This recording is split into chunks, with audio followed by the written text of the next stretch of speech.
Good afternoon. I am Delsa Chapman, Deputy Superintendent of Educator, Student, and School Supports at the Michigan Department of Education. Welcome to the Teaching Comprehensive History webinar series designed to expand educator historical knowledge. Today's presentation is entitled Asian Americans and the United States. Thank you to Dr. Wake, Professor of History at Michigan State University and MSU's Director of the Asian Pacific American Studies Program. The Teaching Comprehensive History Initiative was created from the vision of our State Superintendent of Public Instruction, Dr. Michael Rice. Teaching history through diverse viewpoints and highlighting historical movements and moments that have shaped our nation will increase student enthusiasm and engagement for history and civics. We appreciate Dr. Rice's vision and leadership in this and other work connected to ensuring access, opportunities, welcoming, and belonging for all Michigan students. Thank you for taking the time to join us today. I now pass off the webinar to Mr. Scott Koenig, MDE Social Studies Consultant. Scott?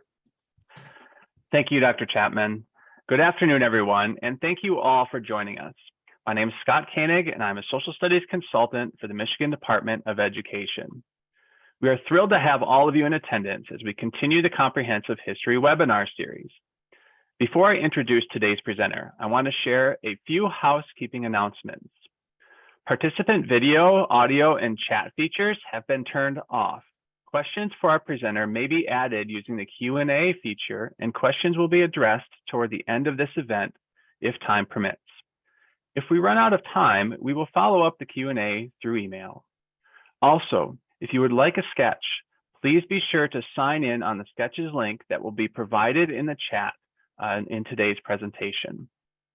You can adjust your speaker view options anytime by selecting the View button at the top right of the Zoom window. Towards the end of today's presentation, a linked survey will be presented to you at the close of this webinar. Please provide us with your feedback. Closed captioning and an American Sign Language interpreter have been provided. If closed captioning isn't automatically visible, select the Show Subtitle option. Your interpreter for today is Marilyn Corlett. Thanks, Marilyn. Now, presenting today is Dr. Naoko Wake. Dr. Wake is a professor of history at the Michigan State University and also the director of the Asian Pacific American Studies Program. A historian of gender, sexuality, and illness in the Pacific region, she has authored 2 books, Private Practices, Harry Stack Sullivan, The Science of Homosexuality, and American Liberalism, and American Survivors, Trans-Pacific Memories of Hiroshima and Nagasaki, co-authored by Shinpei Takeda. Hiroshima, Nagasaki, Beyond Ocean, published in both English and Japanese. She has also written many articles and book chapters. As part of her research, she has created the largest oral history archive of Asian American survivors of Hiroshima and Nagasaki bombings in 1945 in the world, housed in MSU's Vincent Voice Library in East Lansing, Michigan, as well as in Densho, Japanese American Legacy Project in Seattle, Washington. Her current book project is The History of Mental and Physical Disability in Asian Pacific Islander Desi American Families and Communities, which explores how Asian American disability has been shaped by trans-Pacific history of war, militarism, colonialism, and diaspora. Dr. Wake, thank you for being with us today. Thank you very much, Scott, for your generous introduction. And thank you, everybody in the Department of Education in Michigan for having me. It's my pleasure to be here and share with you some of the information I think will be helpful for your interaction with your students. So my topic today is Asian American movement, roughly speaking, from 1965 to 1935, which will be built on the two previous sessions of this webinar series on Asian American experiences. But this one in particular focuses on Asian American civil rights movement, which oftentimes is more centered on Black American experiences when it comes to civil rights movement. But however, as I hope I will show in my presentation today, had much wider implications, including Asian American experiences. So by looking at this Asian American movement, I like us to see that this is a civil rights movement that try to resist against two threads of cultural beliefs and stereotypes that were associated with Asian Americans previously, before this time period of 1960s and 70s and 80s. One is that during the Cold War era, after World War II in 1950s, 60s, and 70s, there was this belief in America that people from Asia never belong. They are Orientals, people from Orient. That means that they do not ever belong to American culture, no matter how long they live in the United States. So oftentimes people refer to this notion as perpetual foreigner, that you are always and already foreigners, no matter how much you actually speak in English and eat American food and things like that. So Asian Americans were fighting against this stereotype that they are Orientals who are perpetual foreigners.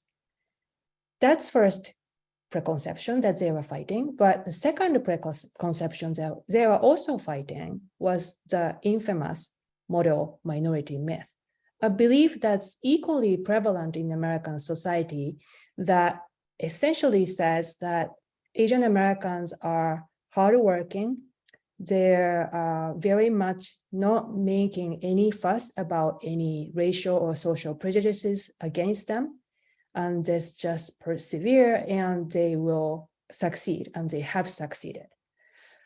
And even though those ideas may seem on the surface somewhat positive, it is actually intentionally created by some ideologues of the 1950s and 60s that with a clear intention of actually separating Asian Americans from other racialized minorities in the United States, especially African Americans, meaning that this ideology had potential actually and possibility, and actually essentially a reality, unfortunately, of telling African Americans that look at Asians. Despite racial prejudices, they made it, they successfully adjusted themselves to American mainstream society. What about you, the other racialized minorities? Why aren't you as successful? So in that way, it was highly problematic. So this is the second thread of cultural beliefs that Asian Americans were fighting against during this era of Asian American movement. Next slide, please. So let me quickly overview historical roots of the Asian American movement.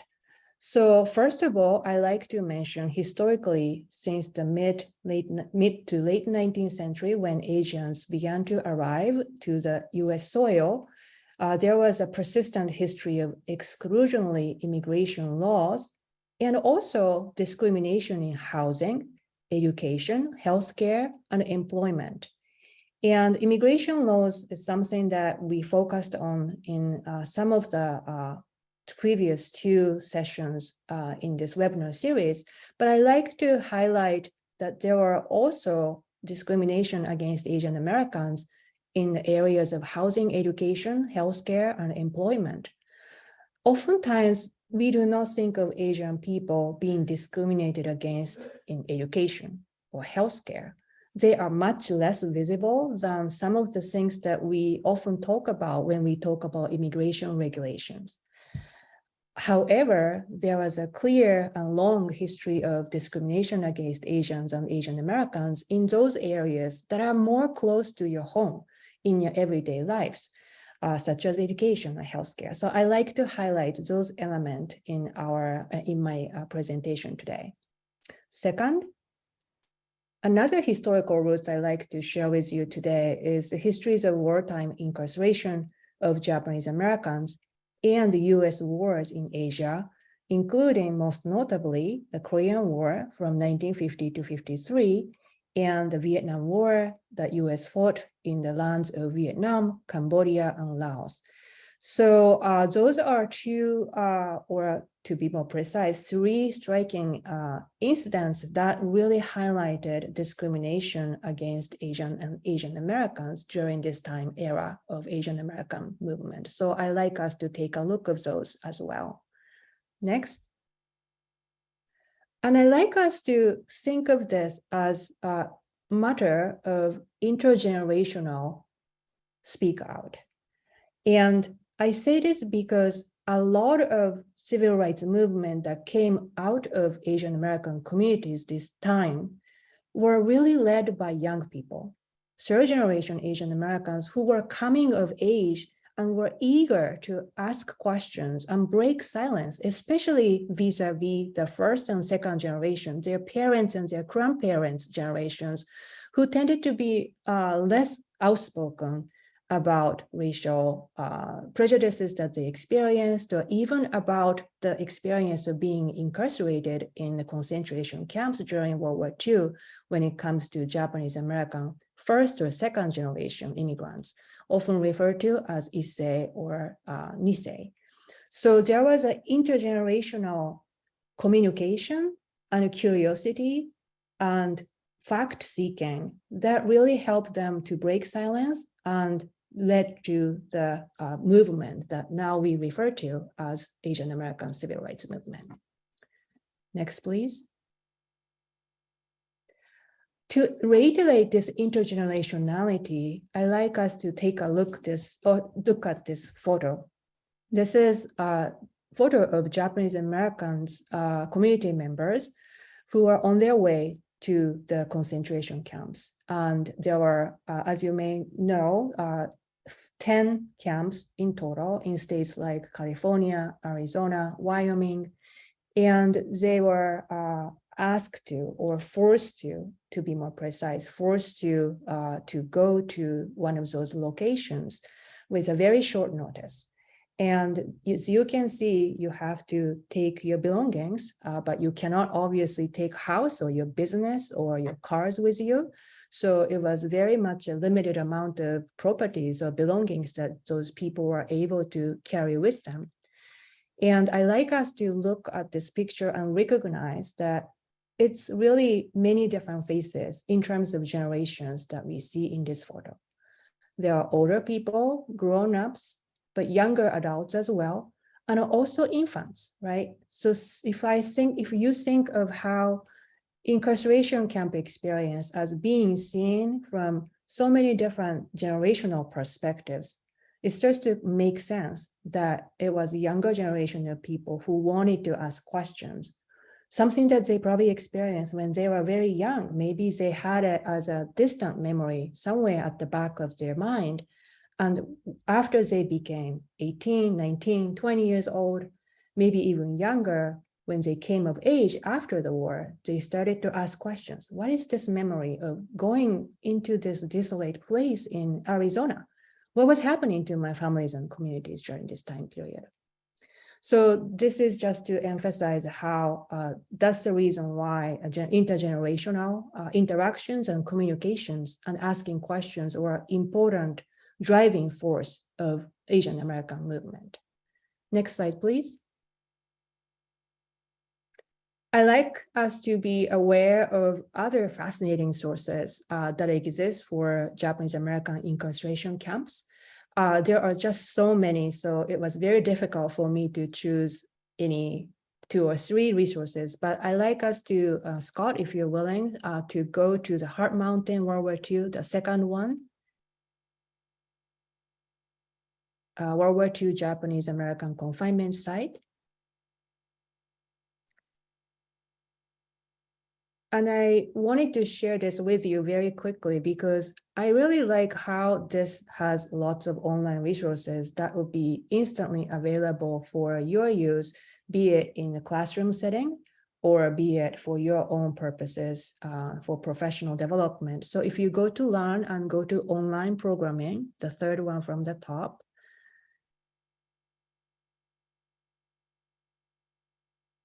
and scroll down, please.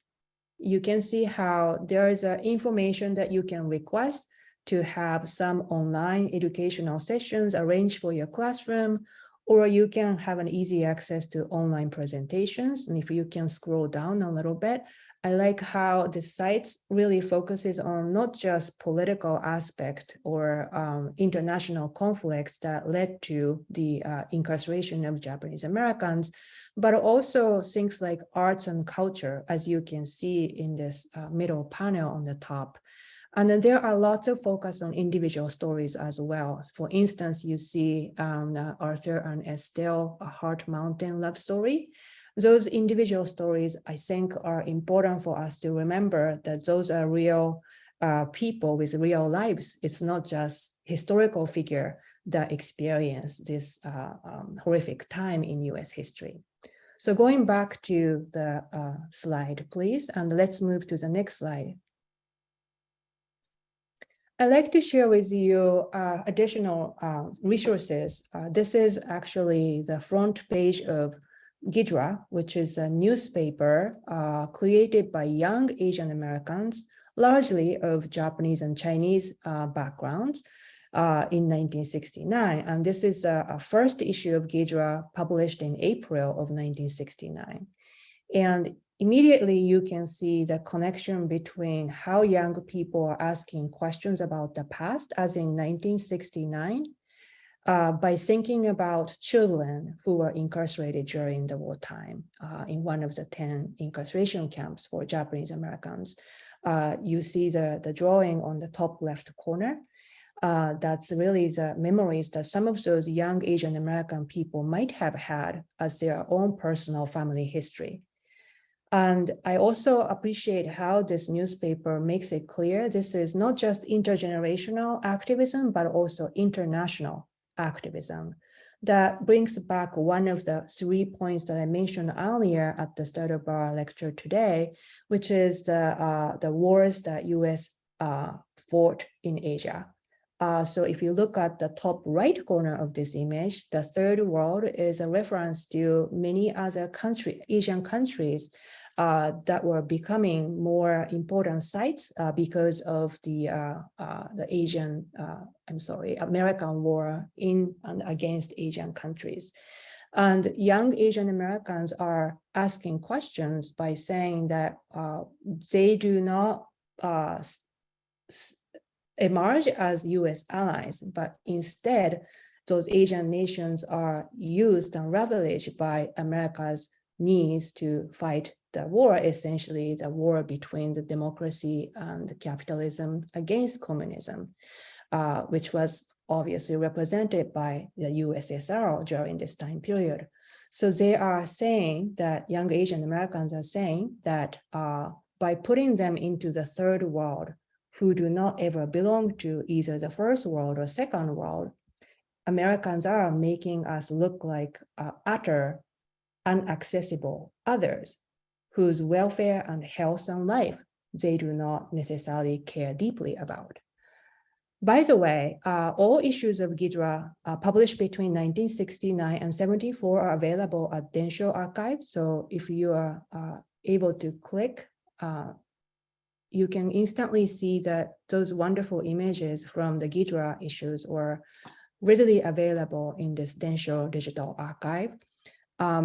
I see that many children or young people being featured in those newspapers, and that's hopefully something that opens up as a point of connection for young people that we will be teaching in a classroom settings. Going back to the slide, please. And the next slide, please. I'd like to share another image from the another Asian American movement era newspaper. This one is called Getting Together, created by an organization called IWOCAN, which is an Asian American revolutionary organization that came into existence in New York in 1969. modeled after Black organizations such as Young Lords and the Black Panther Party. And this one is taken from the archival collections of University of California, Los Angeles.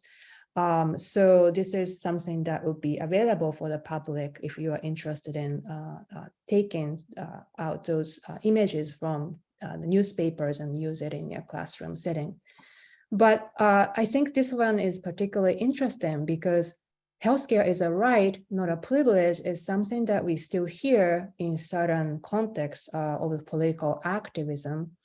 And this goes to show you some of the focus that I was mentioning earlier, in that it's not just a matter of immigration laws and restrictions when it comes to history of struggles that Asian Americans went through, but also everyday issues such as healthcare, education, and housing and employment. Here, Asian American young people are noticing that we do not have healthcare clinics that are accessible to immigrants or recent immigrants, including people who are women and may need or actually benefit from pap smear examination. How about medical advice, prescriptions, or just having a flu shot? All of those very basic healthcare needs were not met in Asian American communities of the time. So therefore, actually, IWOCAN and other Asian American groups created free healthcare clinic in Asian American communities across the countries, especially in states like New York and California, to make sure that people who didn't have access to needed healthcare will have healthcare, at least at the minimum level that they could benefit from. So next slide, please. To show a different aspect of this Asian Americans movement, I like to show you another image. This is actually a protest organized by Asian American organizations when the annual conference of American Medical Association was taking place in 1972. And here their concerns is expressed in this quote: American Medical Association works in conjunction with imperialist forces in this country, such as drug companies, whose products do not reach Asian America, and instead of investing linguistically and culturally fluent medicine, the AMA encouraged the development of research to further the biological and chemical warfare against our Asian brothers and sisters in Vietnam. So clearly this is in the context of the Vietnam War. So it goes to show you again the importance of the Americans' wars in Asia that prompted the rise of Asian American civil rights movement. But it also shows you how use of science and medicine, sometimes arguably the big or biggest industries in certain quarters of American economy back then, as much as it is now, became a target of critique. Meaning, especially because they were promoting science that contributed to weapon making, such as biological, chemical weapon making. And they were actually actively doing damage to Asian civilians and the military personnel alike during the war in Asia. They were becoming increasingly the target of critique by Asian Americans. And they were thinking that they could use their science and medicine for much better purposes. Why don't you use some resources, at least to create medical care facilities where the staff members, doctors and nurses, can speak in Asian languages? How about people who are able to understand Asian cultural background and be able to offer more accessible care in those contexts? None of those drug companies are really putting their resources into those areas of healthcare. So it goes to show you how, again, something that's close to home, such as healthcare, was one of the factors that prompted the Asian American movement, but also there was an international connection that was deeply felt by many young people who were participants and drivers of the Asian American movement. Next slide, please. This is rather striking, and I think a lot of Asian American young people were either not really there, they were not born as of 1945, or very young by the time that they were issuing this image. It's very clear, however, the sentiment or critique that they express in the previous slide is evident here. So this obviously shows that there was a use of nuclear weapons, again, made possible by American science and investment of the science into war making and weaponry making. It was being used in 1945 on the Japanese cities of Hiroshima and Nagasaki, and Asian American youth were afraid that those weapons could be used again, maybe in the context of Vietnam War. So this kind of third world awareness, the war critique became really strong impetus for them to come together and issue those newspaper, write articles, and began to ask questions and asking questions for their parents' generation, grandparents' generation, to find more facts about what they experienced as Asian American members of American society. Next slide, please. So just to take a pause and step back, I want us to just take a look at this, that there was a very strong, deep connections to global events.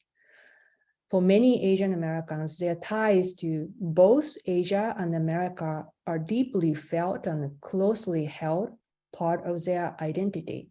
So their Asian identities as Asian Americans may not have come to fruition in a way that they did during this time period if they were not in America. It's a somewhat contradictory statement to make, but I think Asian American identity that includes their connection to Asia was nurtured in America. And I think it goes the other way around as well because of their experiences as immigrants. So when we think about Asian America or any hyphenated Americans, we tend to think that, oh, they are less connected to America, or their loyalty or their belongings are split into two. So you get only half of it from each. But I think it's a wrong way to think about people's identity and sense of belonging. I think that if you think about deep connections, it makes both parts richer, and that's fundamental to their identity as somebody who is in American society and belonging to this society, to think about global events and their connections to those events. So next slide, please. So I am going to switch a gear a little bit here and now turn our attention to women as important makers of the Asian American movement. And I am going to share some famous figures who were strong leaders who are women participated in and led Asian American civil rights movement. And I do so because I think that when we think about Asian American experiences, we kind of tend to sometimes put in the box that this is for Asian American experience, and we separate it away from other social movements or other civil rights movements. But I think they are very much interconnected. So I'm hoping that my focus on women in the coming several minutes would help us to understand that connectivity, intersectionality of different kinds of social movements. So I am first going to focus on Yuri Kochiyama. So next slide, please. Who's probably most famous for her for this photo. So this is actually a Life magazine article reporting on the killing of Malcolm X, African-American revolutionary leader in 1965. This is a rather famous photo, but Yuri Kochiyama is actually the woman in black who is holding Malcolm X's head at the time of his assassination in 1965. And oftentimes this is shown as a way, this photo is used as a way to show that there was an intersection between Asian American and Black American movements. And it's certainly right way to think about that. That's the reason why I say that interracial alliance continue to be an important force of the movement for both Black American movement and Asian American movement. But I think there is more to be said about this photo and Yuri Kochiyama more specifically if we look deeper into her life. So next slide, please. So first of all, she was one of the younger Asian Americans that I mentioned earlier. So she was incarcerated in the Japanese American concentration camp in Jerome, Arkansas during World War II. So her experience of being incarcerated without due cause or due process, despite the fact that she was a US citizen, really took a deep root in her political awareness and interracial alliance building that we just saw in the previous slide later in her life. So there is a kind of intergenerational connection that we can see even in the personal biography of Yuri Kochiyama. Next point is that she was not only somebody who worked with key Black leaders, including Malcolm X, but also she was a civil rights activist within the Asian American community's context. She in fact formed Asian Americans for Action and other civil rights organizations within and for Asian American community members. So when I teach history like that, that highlights intersectionality, I really feel that I am honored and privileged to be able to share the history of people whose history is not my own community's history or my personal history. I'm an Asian American myself, but when I teach that intersectionality between Asian American history and Black history, I feel that I may be able to show my students a model of cultural humility. In that, because I'm a member of American society, I will be able to include everybody in the history that I teach.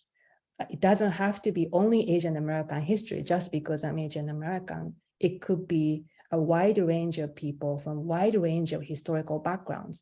And in that way, I'm hoping that I can show my students a model of showing cultural respect and also the value of being inclusive. So anyway, my point here again is that there are different components, wide components to Yuri Kochiyama's activism. And next point, please. Number 3 is that actually based on her experience of being incarcerated during wartime, Yuri Kochiyama also organized East Coast Japanese Americans for redress and reparations, which in fact successfully advocate for reparation apology from the US government.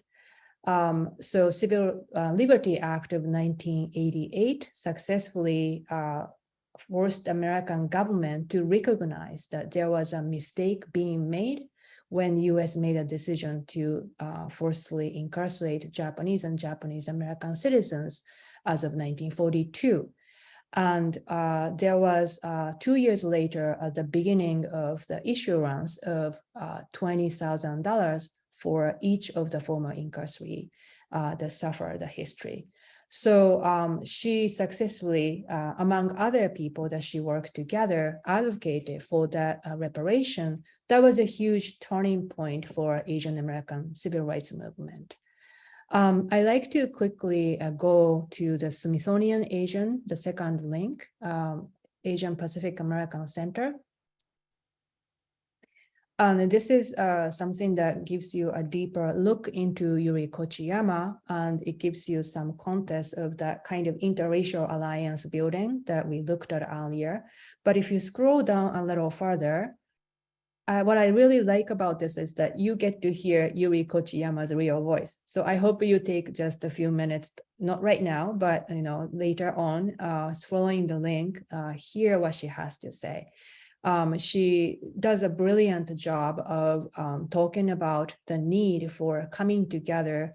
No matter who you are, whatever background that you come from, you need to work together. And she talks about a wide range of issues that made her an activist that she became. I think always it's nice to hear people's real voices. I'm an oral historian, so maybe I'm prejudiced in that way, but I think it's great to see not only visual resources, but also hear what people have to say. It's quite powerful. Going back to the slide, please. And the next slide, please. I'd like us to get to know another fascinating figure, another leader of Asian American movement, whose name is Marie Hasegawa, who hailed from Virginia. And she is photographed here in this picture that you are looking at with Kay Camp, who was the outgoing president of the US section of the Women's International League for Peace and Freedom in 1961. Now, the Women's International League for Peace and Freedom was predominantly white middle-class women's peace organization that actively critiqued the Vietnam War and US involvement in it. However, it didn't mean that there was no diversity among the people who were members of this group, WILPF, and Hasegawa was one of them. And what's really striking about this WILPF is that they were really combining women's activism and peace activism during this era. And they even went as far as to represent the US to go to Hawaii for the peace accord that essentially declared an end to the Vietnam War in 1973. So for women's activists and then peace activism coming together, including diverse faces and voices, including those of Marie Hasegawa, participating in this huge breakthrough in international politics and the war was really quite an accomplishment. Next slide, please. This is really a fascinating image of another leader of the movement, Patsy Chi-Minh, pictured here with other leaders who were probably better known in other contexts because they obviously went into different directions and made accomplishment in activism that are not necessarily directly related to Asian American movement. But here they are together. They're looking quite happy, and they're happy because the coming together itself was quite an achievement during this time period. Here you see Patsy Chi Minh, who is the first Congresswoman of color, and she is seated with the woman to your right with a big hat is the Bella Abzug, oftentimes referred to as Battling Bella. She was an American lawyer, and she was also a member of Women's Strike for Peace, another peace movement led by predominantly white middle-class women that were very powerful peace organization at this time.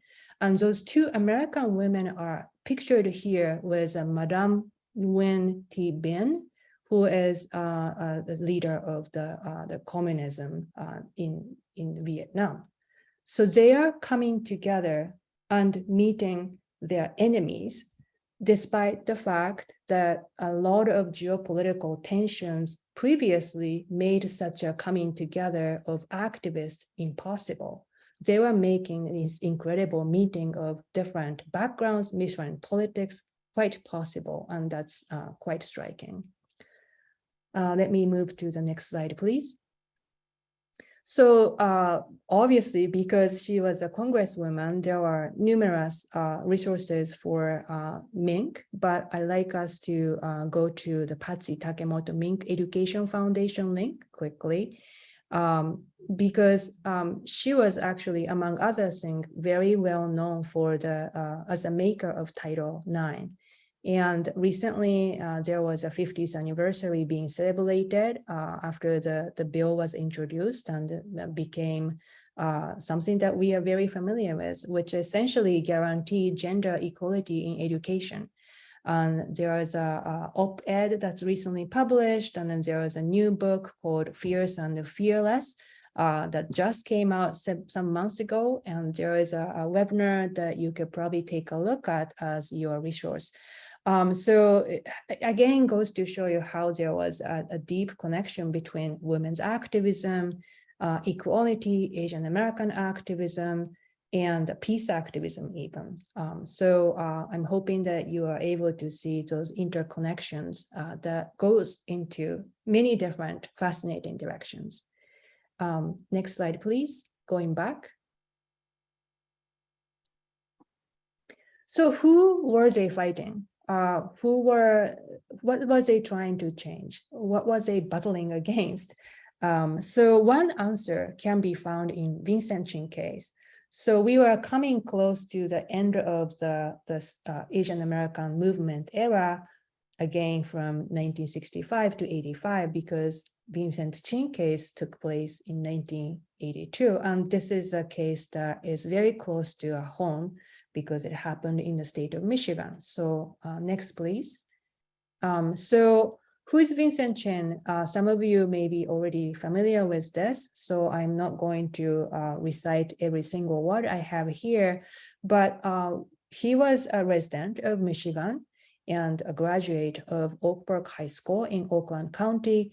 And I want to also emphasize how he was born in 1955 in Guangdong in China and was adopted by David and Lily Chin. And I highlight this aspect because he is actually part of an increasing number of international adoptees from countries like China, Korea, and Vietnam during this era. It's actually the era of the Korean War when the adoption from Asian countries, specifically Korea, started vis-a-vis US. So there are many predominantly white parents during the 1950s, the era of the Korean War, who started to adopt orphaned Korean War children from Korea. And that was a kind of a beginning of the system of international adoption. And that started to grow into something that's much larger in scale during the time of the Vietnam War.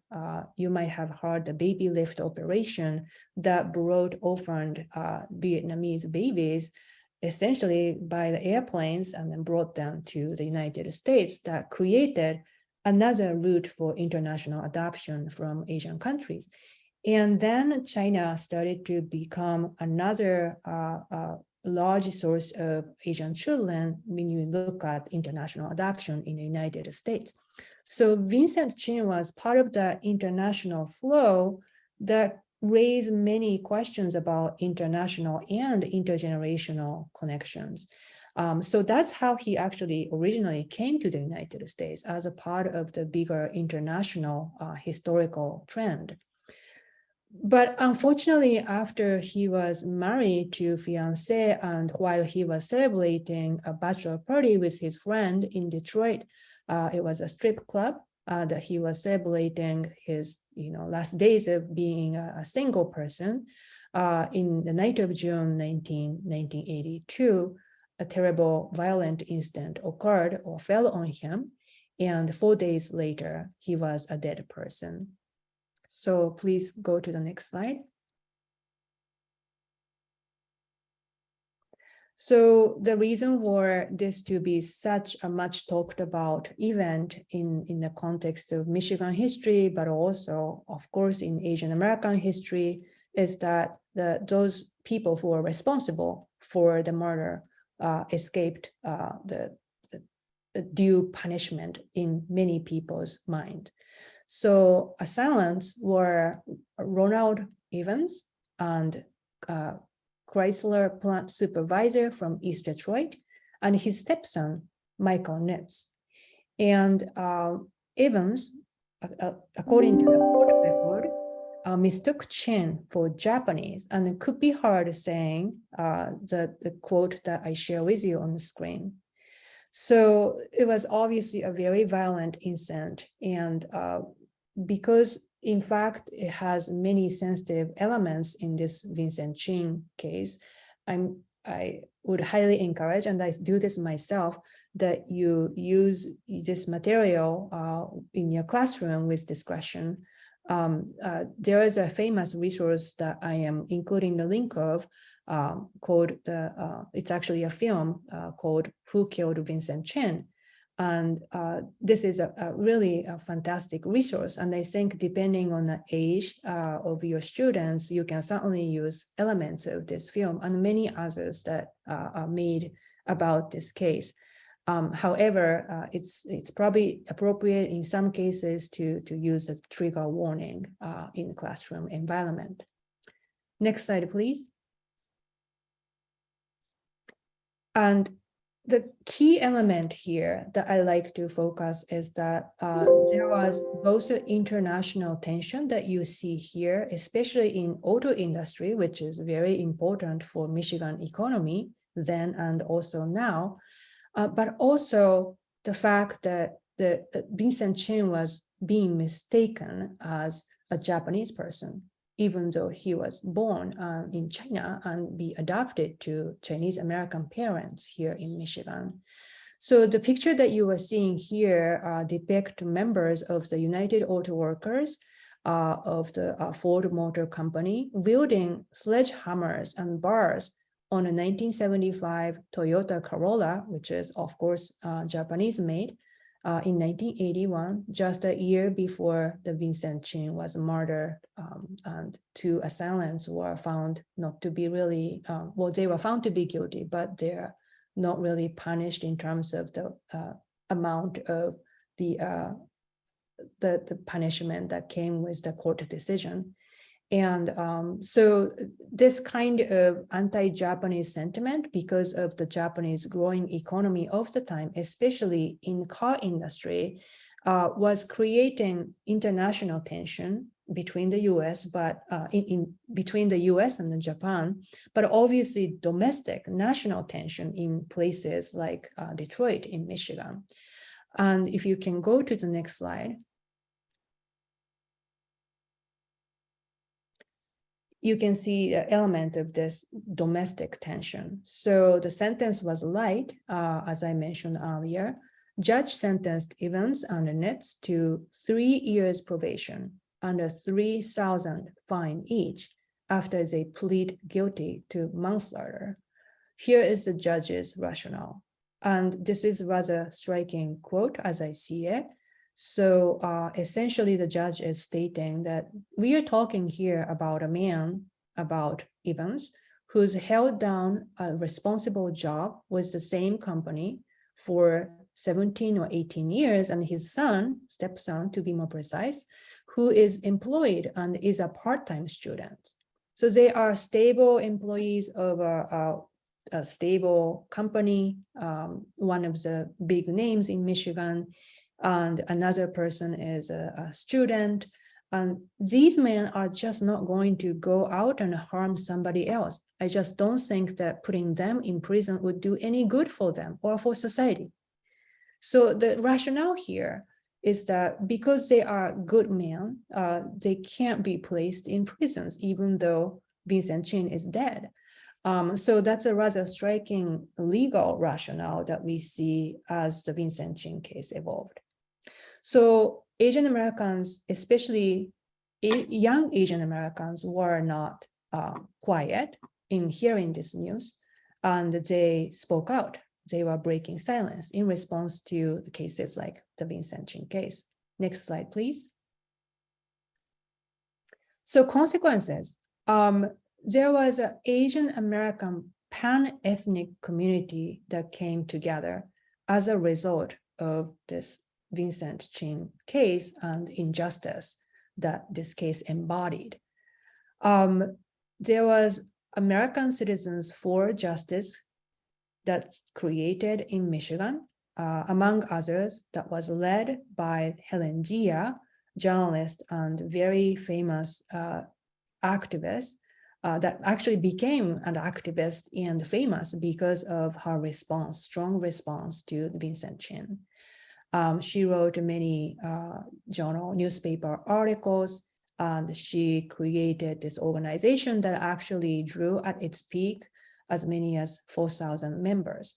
And one thing that's notable about Asian Citizens for Justice was that it was able to garner support from other organizations, from other communities of color, including National Association for the Advancement of Colored People, meaning Black Americans. And so that really catered to and took advantage of the interracial alliance building that was already ongoing by then. And secondly, Asians from different countries, meaning different ethnic backgrounds, joined forces to promote Asian Pacific Island Desi American rights. And this is something that, of course, happened earlier, and especially in places like New York. We already saw Iwoken was Chinese American led, but also included other Asians from other ethnic background. And also GIDRA was created by both Chinese and Japanese American ethnicities, young people.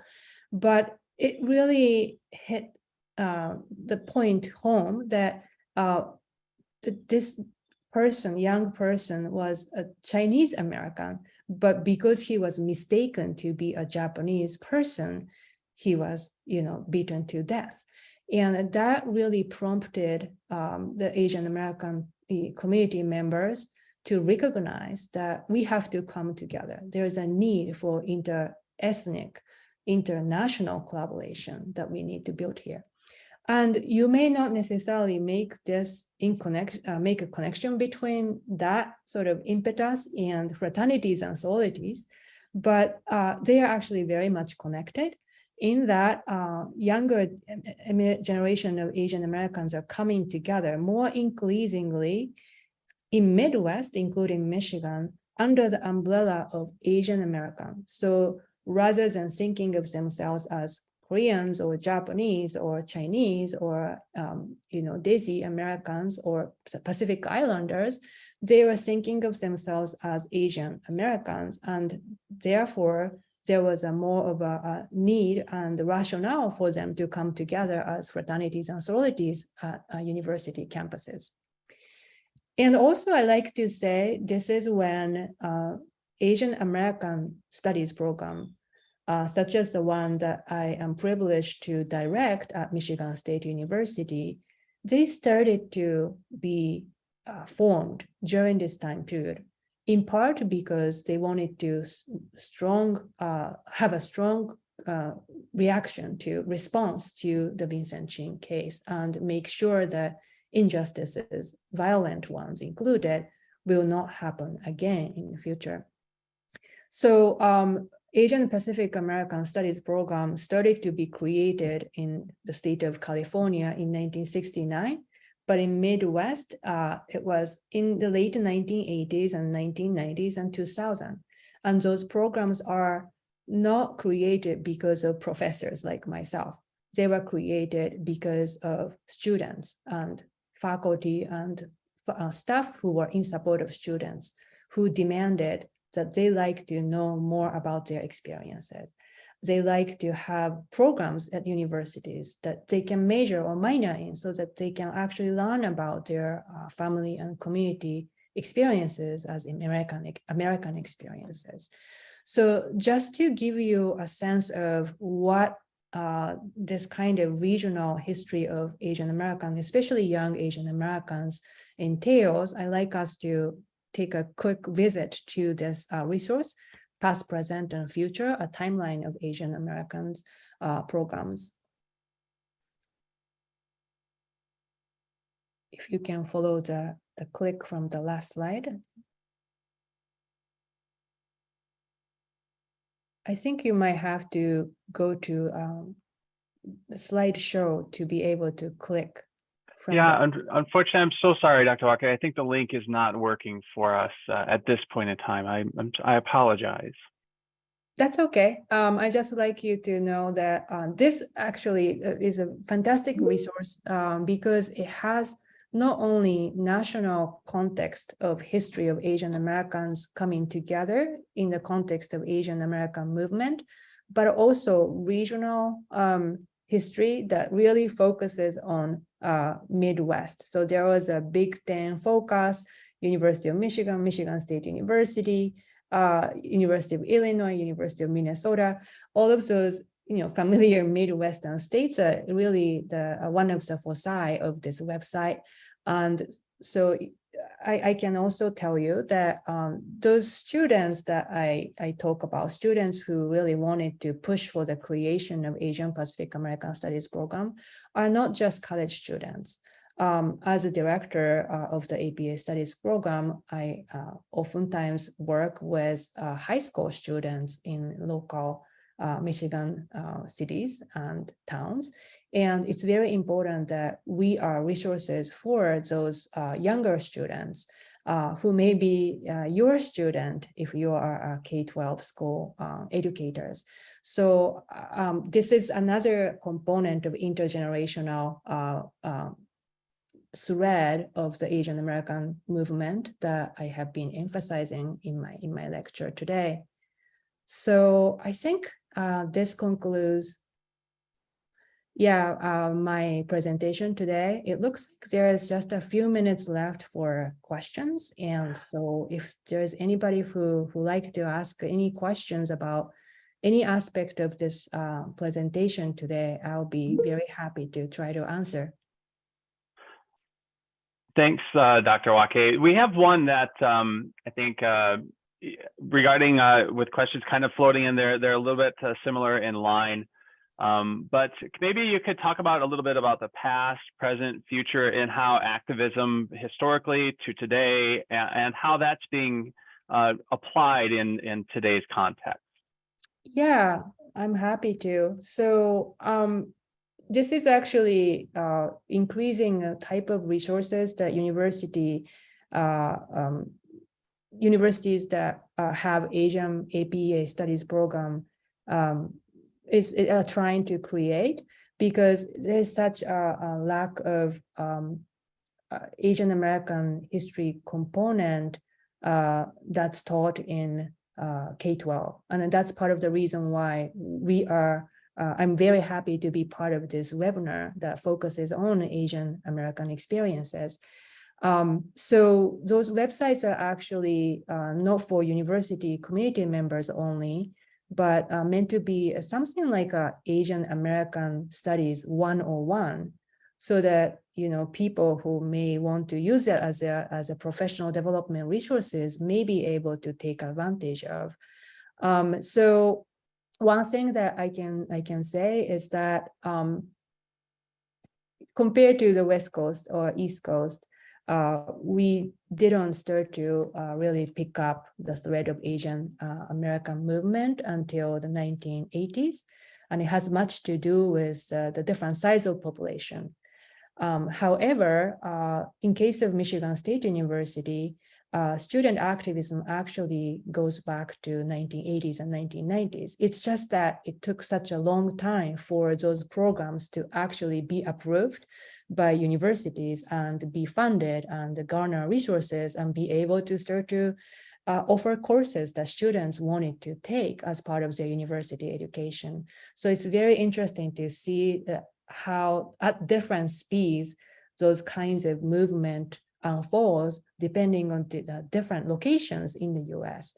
But however, I also like to say that actually international adoptees are the greatest in number across the US in the state of Minnesota.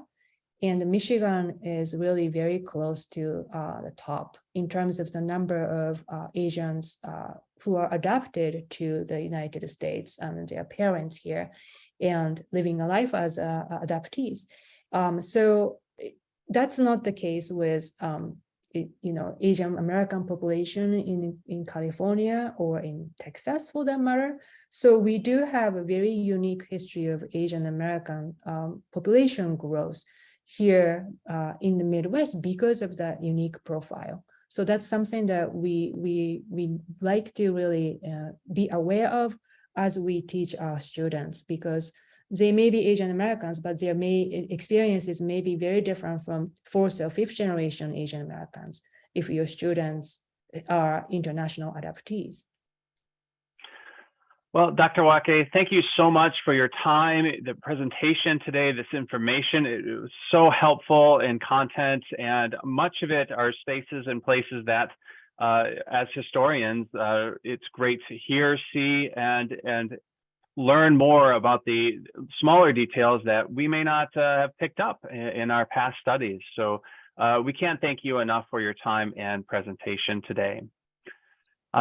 Just so everyone knows, the fall 2022 sessions will continue from 4 to 5 p.m. Wednesday, October 19th, with a webinar entitled Public Resources for Teaching Comprehensive History, which share with educators multiple online spaces to access materials that support educators' efforts in teaching comprehensive history.